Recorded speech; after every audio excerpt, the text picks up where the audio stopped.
All right, welcome back to DSN. We're going to talk some Kansas City Royals today. I am joined by Joey Segura and below me, Finn Sullivan, right where he should be.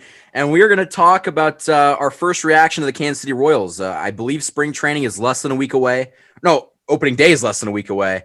And I'm just ready for baseball. So, Joey, give me your first instant reaction of this Royals team. Going into the season, I thought they, at best, could be a borderline 500 baseball team. But now I think they could be better than 500. I don't think they will be. I think it's going to be closer to 500 than we thought. Bobby Witt Jr. looked great. And obviously, he's not going to make opening day roster, but I would not be surprised to see him up later. And I think the offense has just impressed a ton. I mean, this lineup looks like it can be a playoff caliber lineup for sure. The question is just pitching. So, Finn, what is your take?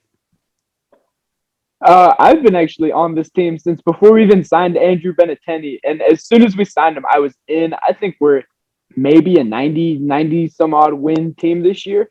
I mean, max, obviously, not like realistically, but I think we could be. I think our roster is pretty built of guys who aren't prospects, which is always like a good thing. And I think really the only legitimate prospect who has a chance of making opening day is, I would say, Kyle Isbell, who has inspired some faith in me. I don't know about you two this spring training. Yeah, everybody's kind of been impressive on the offensive side. I think if the pitching can kind of tighten it up, which is the whole point of spring training, we can be awesome this year. It's just the question of what will we get from the pitching? Because last year, I think ever since we kind of lost that great bullpen from 14 and 15, it's not been very good. And they were like 7th in the league last year. Mm-hmm. So if they can do that with this offense, which you have mentioned, which they did not have last year, we did not have this lineup. We had a lot of trouble scoring runs. If you pair the pitching with this offense, I don't want to say 90 wins, but I think 85 is a possibility. I genuinely believe that. I'd say the wild card is definitely in the reach if we can kind of compile a top 10, if we can somehow get again a top 10 bullpen as we had last year and bring in kind of these guys that we've brought in, Benintendi, Santana, Michael A. Taylor has been impressive. I think if we can do all that, we're a legitimate wild card team. Well, let me ask you this, Joey. Do you think that you think Asa Lacy's going to make the team this year? No, just because of COVID last year and he didn't get to pitch in the minors. Had he gotten to play in some rookie ball, I would say yes, because I think he's pretty close to MLB ready. He kind of has to get that control down a little bit, get the command improved. But, I mean, his stuff's nasty. Asa, I think, is going to be a legit ace for us. Finn, I didn't want to have to ask you this. Give me your take on your boyfriend. We are going to see some Daniel Lynch this year, and I cannot overstate how excited I am. This dude he's improved everything. He came out of college throwing 91, 92. Now he's throwing 97 as a lefty. Salvi's talking about how impressive he is. Everyone's talking about it. Matheny is loving. I'm all in on Daniel Lynch. I think he's our future ace. I know that's a contested take by the people in this Zoom, but Is he gonna make the team this year, in your opinion? Oh yeah, we'll see him start some games, probably bullpen some games. Not out of opening day gates, but I think we'll see him on the roster. Well, see, that's, I think, one thing that the Royals have really never been good at. It's getting off to a hot start, and we've been good in spring training. But I think the argument could be we've never been this good in spring training. I don't know what our record is right now. We're well above 500, well above it. And I think the thing with this that's different too is this Royals team is getting media attention. Like even when we won in 15 and we were contenders in 14, nobody really talked about us. Nobody cared. This team is considered by many to just maybe be a wild card team if we're lucky. And you got a guy like Bobby Witt Jr., who I've seen they're saying is having a type of spring training that Ken Griffey Jr. did before he got called up to the Mariners, where they said he was just so impressive and he had only played in a minimal amount of rookie games that they almost had to call him up, and they didn't, and they're doing what we're doing with Bobby now. But the media attention has been very cool to see with the Royals. He's like 20 years old too. Isn't he just like 20? Mm-hmm. Oh yeah, he just turned 20. He is a young 20. And I'm on the side of bringing him up now. I know that's not a popular one. I just think that, like, at this point, we know what the Royals offense is. They got guys like Carlos Santana, They have Jorge Soler, Salvador Perez got what? Comeback player of the year last year, or was it Silver Slugger? Both of them actually. Both, Yeah. We got Yeah, guys both. Benintendi, obviously he's going to be a big addition to this lineup. Witt, consistent 200 hits guy. I genuinely think that if you bring up Witt, this offense could be top 10 in baseball. It genuinely could. And it's going to come down to what the pitching does. And we know from the last like 4 years of the draft, all we've taken is pitchers. And I've been very like, why are we doing this? Like, I wasn't really big on that, but we're starting to see those studs in the minors. Like you said, Lacey, your dude, in Lynch, Coar, I think he's going to be okay. But I think Brady Singer is going to have a very good year this year, and nobody's really talking about him. He's forgotten for sure. I mean, I just want to say, sorry. Just go. Sorry, go ahead. My bad. My Wi-Fi is slow. You go. You good?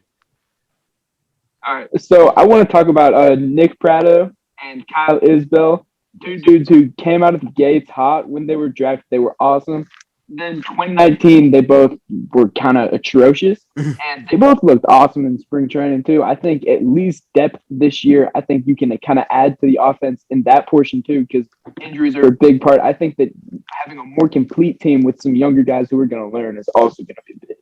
Yeah, and like Prado has been kind of impressive. I kind of want to put him down and not really believe in him, but I'm pretty sure that he's had a very good spring training, and that's the tough thing, dude, because like spring training, on one hand, it's good to gauge players, but then you got Trevor Bauer throwing pitches with his eyes closed. So like, how much can you really take stock in spring training? I mean, you can a little bit, but like, let's be honest here. A lot of these pitchers are AA, AAA pitchers that are just trying to find their footing. I mean, like Richard Lovelady, a Royals pitcher's gotten some time, and he's nowhere near. Has he pitched this spring training? Yeah, he has. Oh my goodness! I didn't even know in the He organization. pitched in the MLB last year, I think. Though, Yeah, or but 2 years ago. He's I think not he very pitched good. in 2019 for us.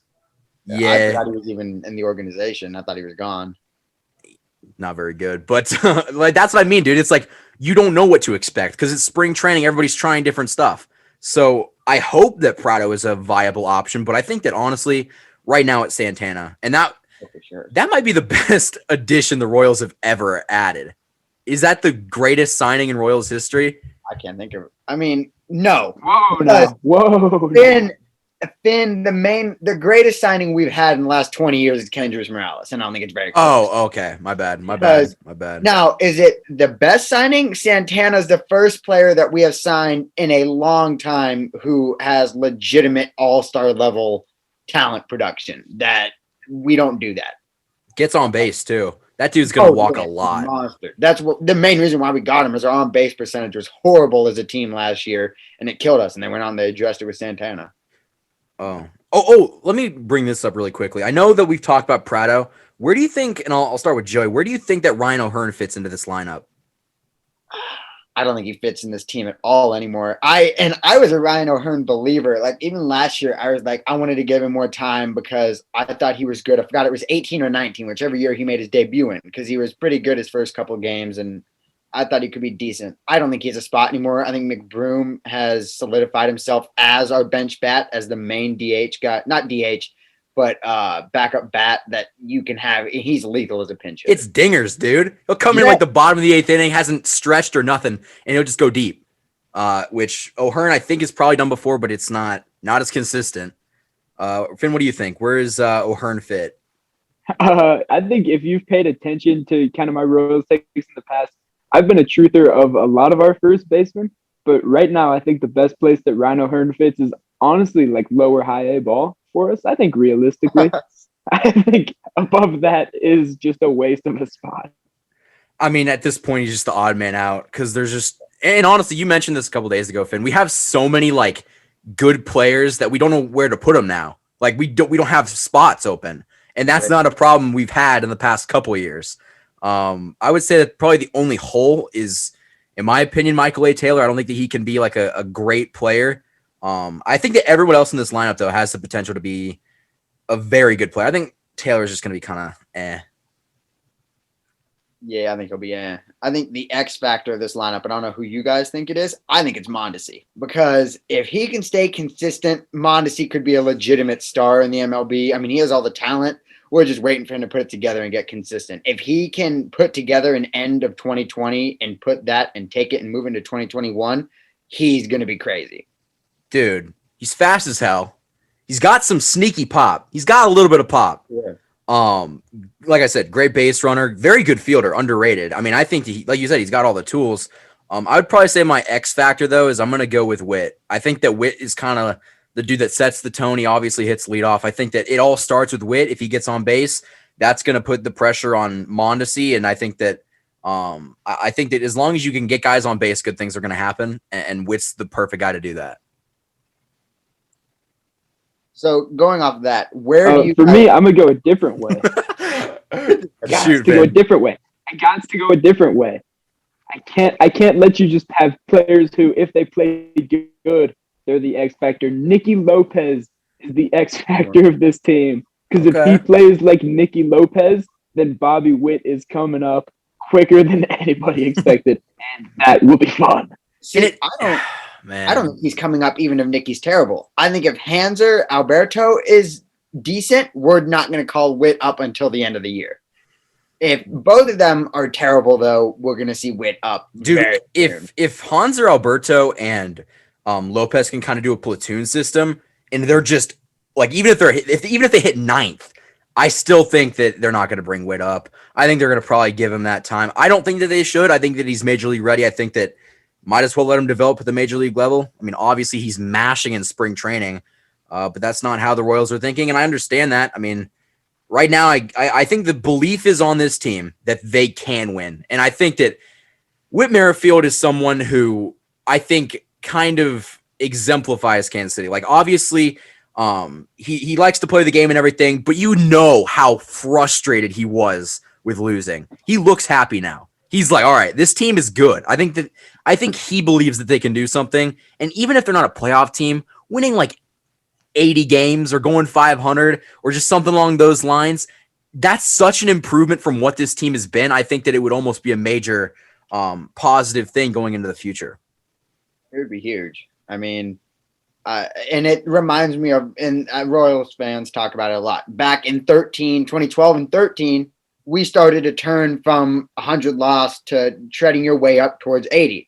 And then we hit the 500 mark. We went like 83 and whatever it was. I think it was 83 wins and 13. And you bought, and you got James Shield, Wade Davis, all these dudes, and you made the World Series. That is what I think is going to happen to this team, is they're going to allow them to get up there. They're going to see the holes that need to be filled. And we have more prospects this time around, I think, that are going to fill those holes. Well, and you mentioned it really quickly before I give it to Finn. In 13, that team missed the playoffs by like 3 games. Yeah. 3 games. And we didn't have a lot of the guys. This team, dare I say, this team is more talented than that 14 team. I genuinely believe that. They have more, than the 2014 team. The current team with no prospects? The team with if you want to put Santana, Salvi, Soler, Witt, Benintendi, I think they are better than the 2014 team. I think they can be more talented. That could be a hot take. That's just what I believe. I don't know. I disagree. Because I'm thinking of I'm going around in my head and I'm going position by position. And I would say Kane is probably the one that's like, not very good. Like Kane. No. I mean, like Kane, we don't have Kane's position filled. Oh, okay. I thought you were Kane's the one that we're gonna beat. I was like, oh God. I don't know, because I mean, in right field is better. Soler is better than Aoki. Because to be fair, and let me kind of rephrase my stance. I believe that, but that 2014 Royals team, whether we want to admit it or not, they weren't that good.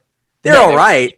They were all right. In 2015, I think that like Hosmer, Mustak, they kind of all put it together, and they were kind of started because they were young players at the time too. So they kind of put it together in 15. That 2014 team barely squeaked into the wild card, and they just went on a tear. I don't think that necessarily means that they're more talented. This team has more power, I would say. This team could probably have they don't have better base runners, but I think that this team is kind of comparable to, like you said, the 2013 team. But Finn, give me your final take.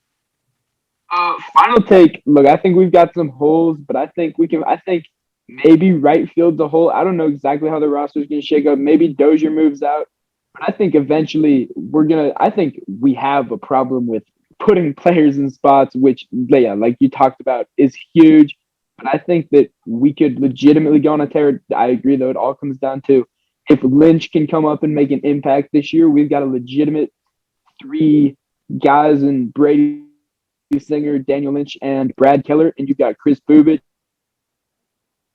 who's got the potential to be great. You got Asa Lacy, who shouldn't be much further than this year, who should maybe make the roster out of opening day next year. I think the future is brighter than we've ever realistically seen.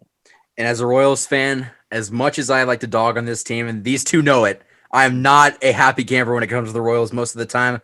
I do think this team is trending in the right direction. So I appreciate you guys watching this video. Let me know down in the comments what you guys would like to see next. We're not just covering Kansas City sports. We're covering sports in general, NBA, NFL, MLB, whatever you guys want to hear. So hit that like button, subscribe for more content, and we'll see you next time with another video on Darcy Sports Network.